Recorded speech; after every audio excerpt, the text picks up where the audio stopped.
conversation.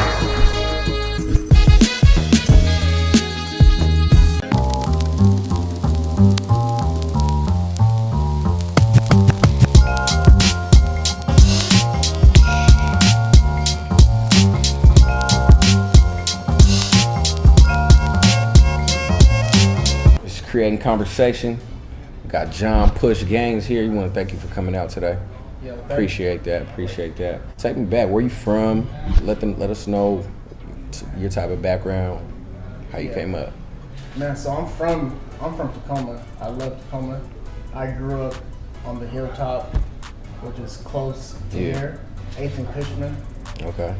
Born and raised, man, St. Joe's Hospital. So I've been around Tacoma. Yeah. I'm from Tacoma. Yeah. Okay. What school did you go to? I went to Bryan Elementary. Yeah. And then when I was about 13 years old, my brother got full custody of me, and he bought a house in Northeast Tacoma. And then I went to Meeker, and then got a scholarship to Bellarmine. Oh, okay. Talk about that. How'd you get a scholarship? A lot of people think Bellarmine gives scholarships to athletes, but it was more so I didn't have any money. Yeah. And so, my brother, when he got custody of me, he was still in college, so he was working 2 years. And so they were trying to get a lot of minorities in there. And my nephew, Vaughn Gaines, decided to go there. And then, my brother talked to his parents, and so we both decided to go there. And we kind of started something, for a lot of the African Americans, a lot of the minorities coming from Tacoma. We inspired them, to want to go there, like the Abduls and the Averys and the Darnells.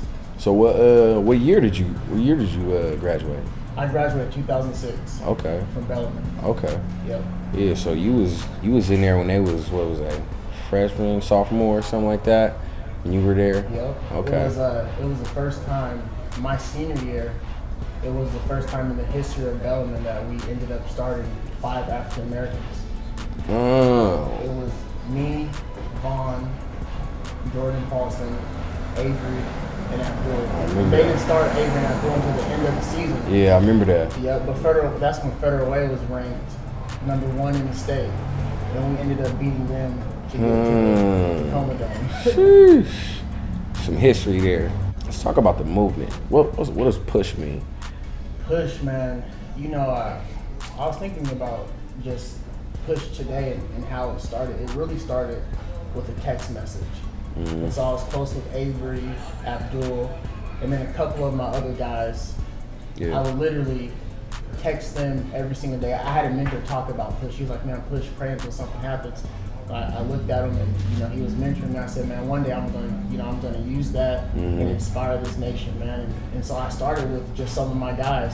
Every single day, I would text them something inspirational. Yeah. Something to get them through the day. Some days it was Bible scripture. Some days it was just something I thought of. I had no idea that I would be speaking on behalf of Push. And at the end of the text message, I would say, keep pushing. And then I graduated from college, ended up moving home. And one of my boys pulled me to the side and was like, man, you should do something with Push. He's like, what do you want to do? I said, man, I want to help people.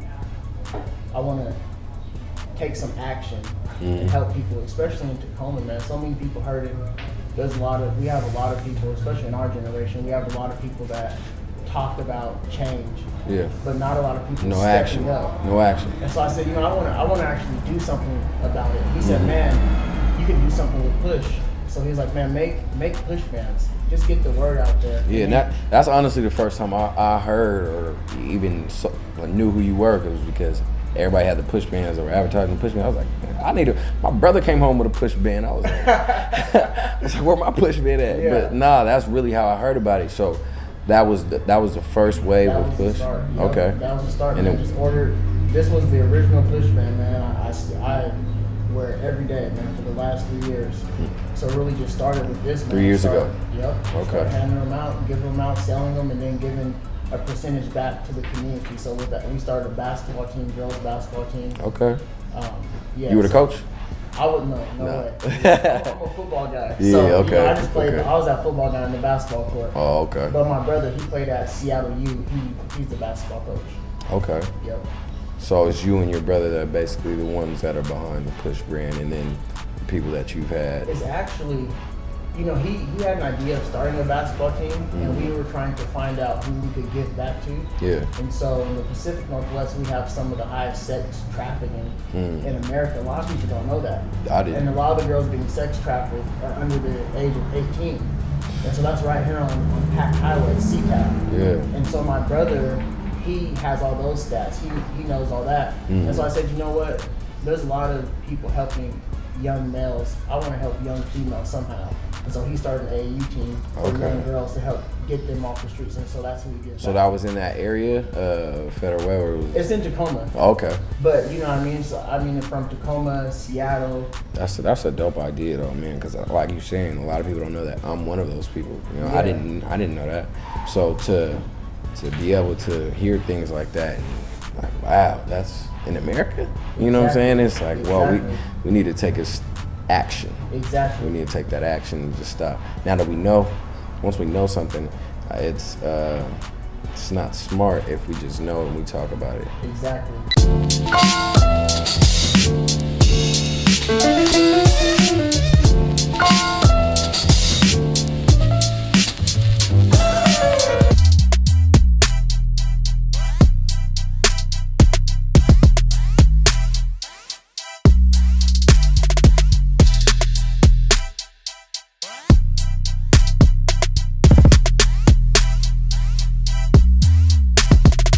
Thank you for coming on, creating conversation. You know what I'm saying? We just really want to know the real you, because everybody knows who Abdul Gaddy is. Like from where we're from, you know what I'm saying? Everybody in UW, everybody, you've had a solid career, an excellent career actually. It's summer 2015. Yeah. What you listening to? Music, I mean, I'm an R&B guy. I'm light skinned, so I be probably trying to sing in the shower and stuff, so I'm an R&B guy. It's trending right now. I can listen to anything on R&B from like Chris Brown all the way to like old school music like Marvin Gaye or something like that. It don't even matter. Yeah. I mean, but it's usually slow. Rap music, you know what I mean, depends, you know what I mean, all my boys, it don't really matter. I'm kind of versatile when it comes to music. Yeah, but you solo, you gonna be listening to some R&B music. Yeah. Okay. I'll listen to it before the game. That's all I was about to say. Is that your pregame music? Before the game, I'll listen to R&B music. Okay. What's something that people will be shocked to hear? Like, oh, Abdul likes this. I'm pretty spontaneous when it comes to stuff. Like, I like hanging out with my boys, so I'm pretty chill a lot. Yeah. But I mean, I can go do anything. You said spontaneous. What's the? Have you ever or has someone ever like pushed you to do something real spontaneous that you thought you would never do? Plenty of times. Plenty of times, honestly. But name one. I mean, one is I can't swim.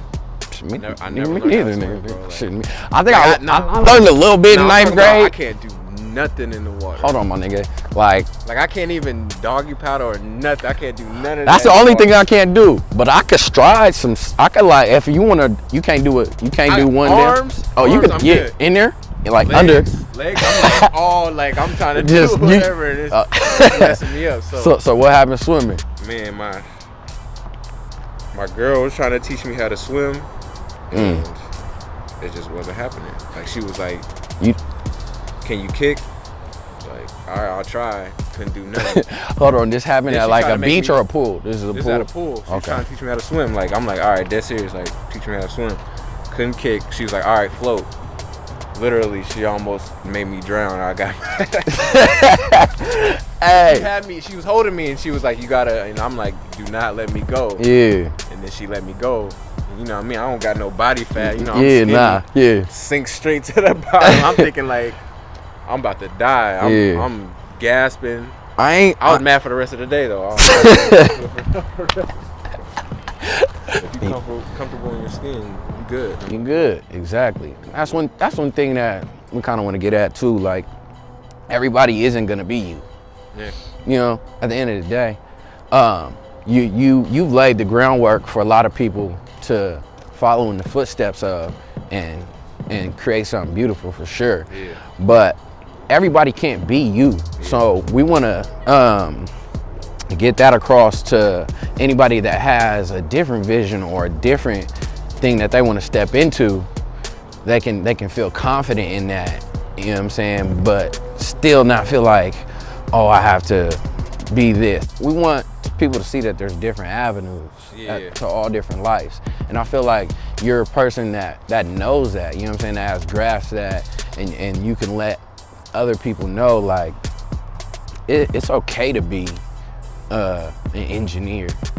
It's okay to be this. It's okay to be in this profession, you know what I'm saying, because everybody will really like, I want to be you, you know what I'm saying? Yeah. So I feel like it's just cool to see somebody have that grasp on life, you know what I'm saying, to where it's like, everybody can't be. You can't be the next, but I feel you in every aspect, bro. Like, me, I play ball. Like, I'm pretty blessed to be able to do it for a living and make money doing it. And this has been my dream all my life. But like, I was having a conversation with my boys the other day, and I'm pretty, you know what I mean? Like, I love my city. Like, I'm pretty cool with everybody here. Yeah. You know what I mean? And I think everybody has a different gift about them. You know what I mean? Like, I just happen to be able to play basketball. You know what I mean? I know everybody thinks it's cool because it's on TV and you get to watch me play and do this and that. But, you know, even like, say, for instance, like my boy Darnell, like, I think he has a gift. Like, he has a way with people. Yeah.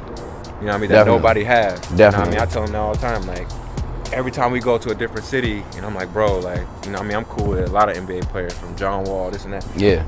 I'll bring my boy Darnell, he'll meet them, and they'll be like, man, where's Darnell at? Man, we love him. Like, he just has a way with people. Like, exactly. That's a gift. Exactly. That's a gift. Like, exactly. Just stuff like that is important. It's not about, oh, you can't play in the NFL or the NBA. You can do anything. Like, being an engineer, be the best engineer. You know what I mean? Or, you know what I mean? If you're on TV, be the best TV broadcaster. Yeah. You know what I mean? Be the best video guy. Yeah.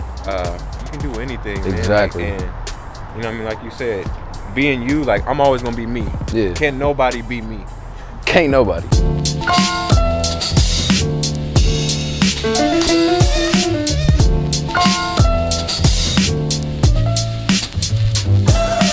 How big is speaking a part of your life right now? Oh man, I would say not necessarily speaking, but empowering people. Okay. And so everything I do in my life, you know, sometimes people say, John, why are you pursuing more education? Or why are you doing the things you do? Basically, bro, there's got to be someone, I know there's someone that's looking up to me that will be empowered, that word empowered, to give someone the power so that they can chase their dream. Yeah. And so speaking just happens to be a portion of my life. I want to live a life of inspiration, and I want to inspire Tacoma, inspire this nation. And speaking just happens to be one part of the of ways. that. Yeah, Yeah. no, I never imagined or thought that I would speak. I used to be so scared of, you know, public speaking. Really? As a kid, bro, I couldn't read, could barely speak. Like elementary, you took In a elementary, bro, I was in lab speech program classes. for real? That's crazy. You know, Early. Yeah. And now you're doing what you're doing. Exactly. How did you overcome those small obstacles to get to be able to be such a profound speaker like you are now? Yeah, you know, man, I live by, if you can change your mind, I believe you can change your circumstance. If you can change your mind, you can change your circumstance. So regardless of what obstacle, what adversity, what circumstance is in the way, I believe our mind is our most powerful muscle. Yeah, our most powerful definitely. thing that we have in our bodies. Yeah. And if I can just change my mind, I know that regardless of whatever obstacle I face, I'll be able to overcome it. Whatever adversity, whatever circumstance. If I tell myself I can, I will. And so that, you know, that's basically what I started to do, faced with all the adversity that I was faced, all the obstacles that I faced as a child. I learned, being especially on the hilltop, man, in the early 90s, it had some of the highest growing crime rates in America. And a lot of cats didn't understand or didn't know how to change their mind. So they got sucked into that. Exactly. But guys like yourself, guys like the guys in here on creating conversations, learn how to change their mind. Yeah. and therefore they change their circumstance. That's crazy that you say that, man. Really, what we really believe in is, and what we really want to get to our audience and anybody who ever comes in contact with the show is, it's all about here. It's all up here in your mindset. I believe, man, once you find your place, you find your purpose. I'm a Jesus guy. I read the Bible, and in the Bible, man, everyone who lived their dream or reached some success, it always started with a place. They always identified where they were going first, and then they found their purpose. Yeah. And I realized for me, man, my place is Tacoma. And so I came back here, and that's when I really found my passion for what I wanted to do in life. And it wasn't law school. You feel you learned from being in different places and was able to bring something back to Tacoma? Oh, definitely, man. You know, a lot of people in Tacoma, they all want to get out. Yeah. But it's the people who've never left with it. Yeah. You know, for me, leaving Tacoma, I realized how much I wanted to come back. And it took for me, I went to California, went to Oklahoma, and then finally when I went to DC, I'm trying to hop to all these different places. Yeah. And never really was passionate about it until I came back to Tacoma, man. I learned so much being away, all the passion and inspiration that I saw in those other cities. I want to bring that here. A lot of people, which is a great mentality, they want to be something instead of do something. But you have to understand, if you do something, especially in unity, you will eventually be something. Yeah. Like, I want to be somebody. I want to be somebody. Well, to be somebody, you have to do something. Yeah. And you create more change. There's way more power in unity. And so I realized if I could just link up with strong-minded individuals and do something, one day my time will come. Yeah. People will know, oh, that's John Push. You know what I mean? Yeah. And so, but it started with me understanding that there's more people dreaming. Let me link up with those guys and let's just do something. Yeah. Let's just start and do something. And so that's what we did. And now people are like, okay, who are those guys? Yeah.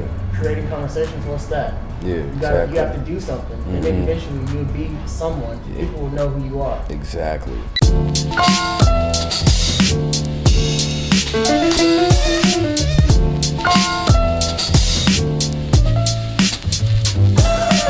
This is Creating Conversation. My name is Markese. This is our group.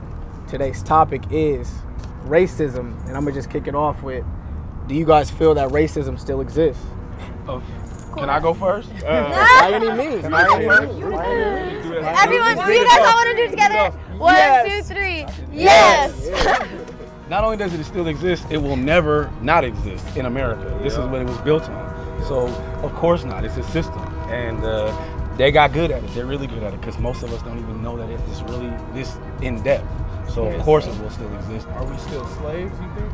Yes, absolutely. Mentally, we're slaves. We're slaves to these corporations. We're slaves to the system. Brands, clothes. Yeah. I think we're slaves to more than that, just that too. Like if you think about last year when the Atlanta Hawks were having that controversy with their owners, they were talking about how their players, they had too many black players and too many black owners.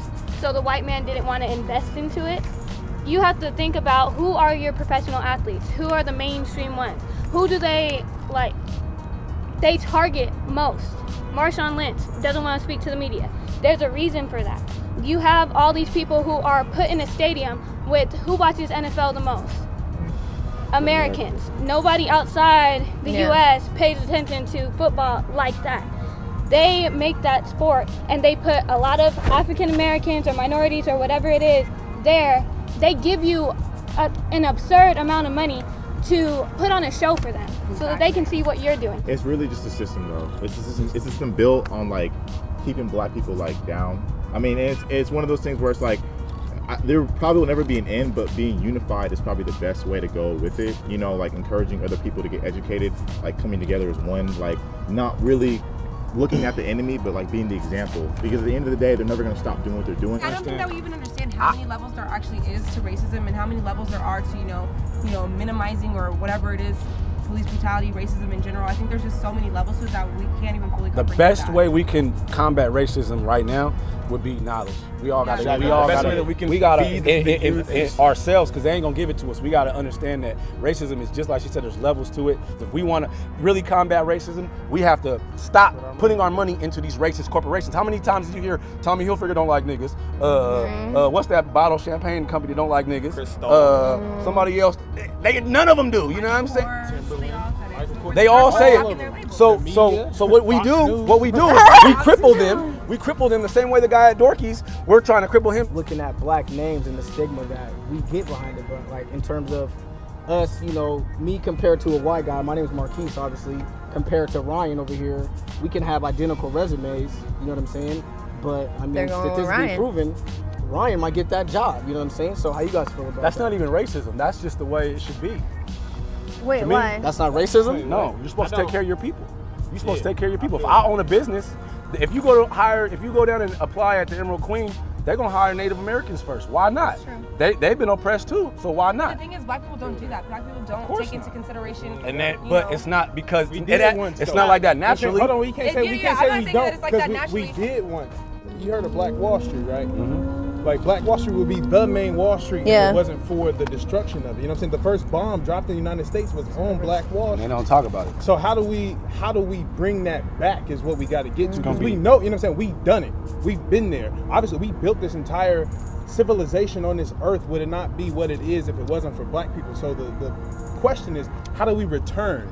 But just like because we are the most powerful entity. Being But on just like this you planet, started the yeah. segment with racism evolved. Racism is smart. Racism guys. But we're not doing that. they As gone a out of their people, way we to are not get evolving. us But here's to the don't thing, want though. to. It's almost impossible for us to get to I that. think that back as a to that people point. in the last 50 years, we have Gotta wake regressed. up. I think Absolutely. so too. Absolutely. But I Totally think a agree big with part of it too is because we're not, like, unless we go out and inform ourselves and like like no one's gonna give it to us. When we're going through the public school system, no one's gonna tell us about Malcolm X and all these other things. No one's gonna tell us those things. No one's gonna tell us how to become black owned. We have to do it by ourselves. And I don't know if like Yeah, but I mean, a lot of people don't even have the familial structure to have that type of information, to That's know exactly my that it's point, though. important. Yeah, that's Because exactly my they've, point. from slavery, That's they've exactly my broken point. But they've see, broken that But family, institution the black down. family is not. It's what it should non-existent. be. Although I did say that it will never end. It is we are empowering ourselves through right here. You know what I mean? This is By what us we're doing doing to try to this. make changes. You know what I'm This saying? is So us actively doing so something so about somebody this right problem. now in New Brunswick, New Jersey, when you guys drop this video, is gonna be able to watch this and that might spark their mind and they might have come that up. conversation So to do something else. and Exactly. before that we had what? Tupac. That was, you know what I mean? We had KRS. You know what I'm saying? But there wasn't too many people that was doing things like this that could spark the mind of somebody that looked like us. What's sad though is that they're getting the young kids. Like if you go back to Chicago, all of them killing themselves. Murder Them, capital they of the are world. happy right now. We're just knocking each other off left and They right. don't even have to do the work. We do it for them. They're putting us in bad situations. Regardless, that's how it is. They're putting us in bad situations, and we're doing their job for them. It's all about perception. Right. Like we perceive ourselves the way that they show us. We see like, Yeah. oh, okay, I mean, this is what it means to be black. I mean, this is what I see. This is gotta what unplug. I'm gonna keep doing. That's changing a little bit. I think so too, little because bit. there are people like us who are actively Exactly. going out of their way to Right. change what it means to be black. So Like what do you- now, what does it mean to be black? Honestly,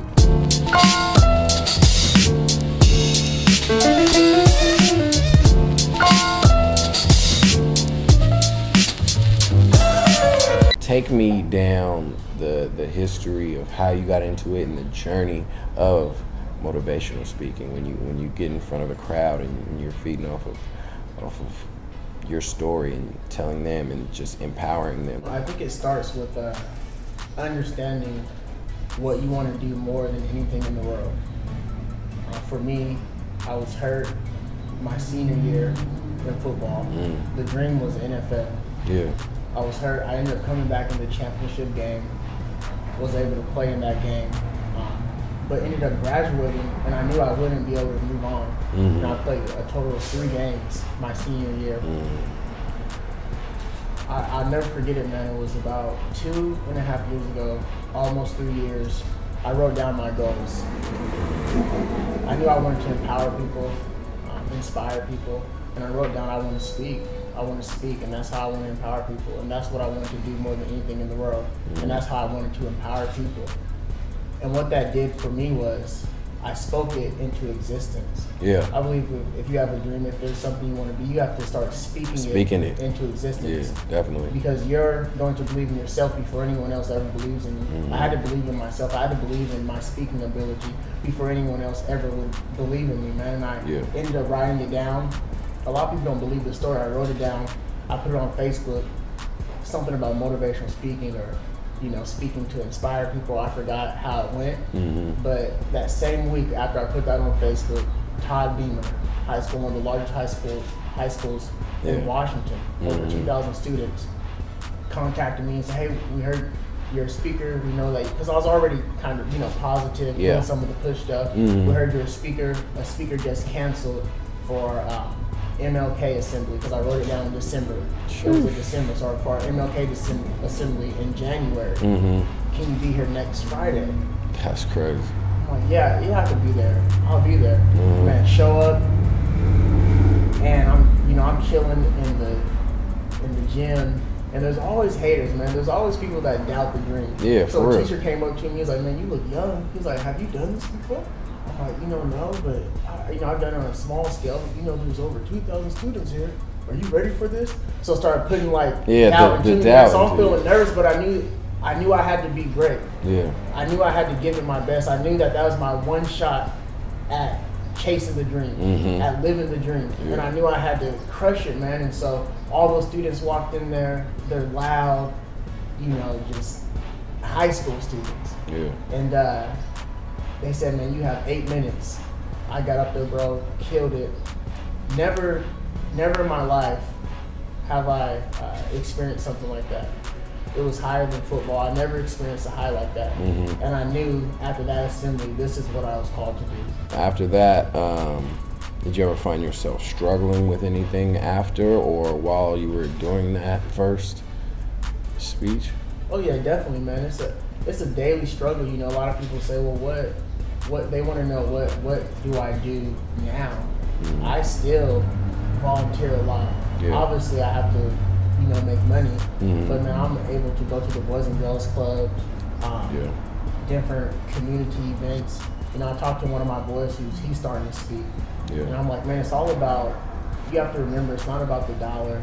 It's not about making money, but really people's lives are on the line. That's what you have to believe. Yeah. Something you're going to say will change someone's life. Will touch someone. Will save someone's life. And so that's what I believe in. So, man, I'm always out in the community speaking. I tell my boy, you just have to get reps, like anything else in life. Practice, and so for me, practice. one, I'm helping people and I'm getting reps. Yeah. And so although people say, we see you speaking, I post some stuff just to inspire people, but really, man, no one understands. Like every time I'm not working on schoolwork or I still have my full-time job, every time I'm not there, I'm somewhere speaking. And it's not always paid. But this is, if you truly have a dream, it's the same mentality as a basketball player or a football player. You're putting in work. And that's what I have to do. It's like practice reps. And the big ones come, and they've been coming frequently. There's not a day that goes by that I don't get an email from someone asking me to speak. I never imagined this. It's a blessing. You know what I mean? Yeah. I know you touch different crowds, different sizes of crowds. Do you feel like you connect more with a smaller group than a larger group, or do you actually like being in a larger setting? Small groups are so difficult, bro. Really? Yeah, small groups are difficult. It's easier to speak to 1,000 people. Really? It's way easier, That's man. crazy. I wouldn't think that. Yeah, I didn't think that either. Yeah. But it's so much easier to speak to a large audience. When the small groups, they're easily affected. There's always a leader within that small group. Yep. And it always depends on how that leader responds, either that girl or that guy, how they respond, especially with young people. If the leader is not really feeling it, the rest of them kind of look over at who's like the leader of the pack, and then they're not really feeling it. But big group, you're always going to touch. There's always those people that really, are kind of not feeling it, but there's always people that will. Without a shadow of a doubt. It's all about connecting and supporting one another. So that's why we wanted to get you on here so you can express that mindset with our audience. And appreciate that, man. And sticking out the hot weather. Sticking out the hot weather. But can you tell the people where they can reach you at if they want to see you speak? My website will officially be launched. Just recreated all that stuff. johnpushgames.com. And then, man, I also just signed on with the Believe Beyond team. And so a lot of stuff that I'll be speaking at, especially in schools, you can find that at believebeyond.com. And then oftentimes I post it on Twitter or my Instagram, and that's just at pushgames. Most people think that I'm cocky or I'm stuck up or I'm just rude. You gotta get to know me. Yeah. I'm the goofiest chick you'll ever meet. Okay. I'm just all around, just goofy, just ready to be active.